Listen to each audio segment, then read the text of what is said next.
do'st, endi ü harfi ailesini ziyorat qilamdik.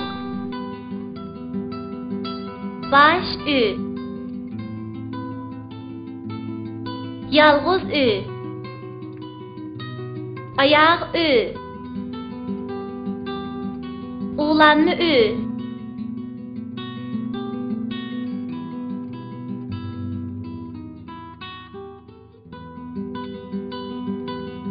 Üzüm yedi iş bala, üzümü yedi tüt bala. Qosaqları g'ildırlap, voy qosaq deb voyjallab, yetti bala yetmoqda. Zubeyda balam, o'zi kim qani? Menni ko'rmadim, billi izlaydi. Gülandemning kunligi yo'q, yomg'irda qoldi. Burkutimning puti sunuq, mang'ammay qoldi. Qara üzüm, qara. Üzdi onu ikki qağa.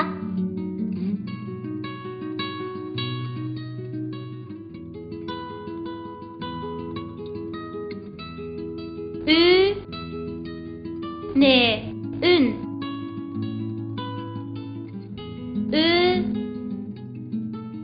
ze üz. Te ü tü ne tün. Te ü tü ze tüz. Te ü sü te süt.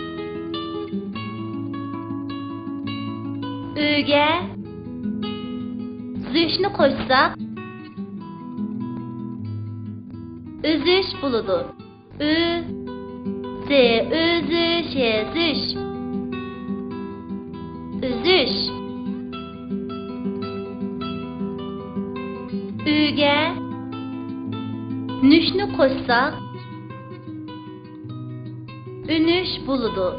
Ü ne ünüş nüş ünüş.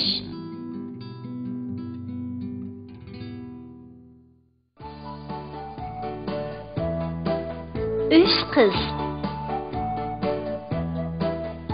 Gülnar üzük taqaptı, yaraştırıp qoluğa, Gülpiyani çaqırıp mangmaq boptu yoluğa. Gül qızmı hem güldək qız, güllərə su quyuptu, tügütüpla işini baqıb almaq buluptu. Üç qız baqa beriptu, bağda üzüm üzüptu, Mervayitdək faqıraq üzümlərini bir-birləb ligəllərə tiziptu.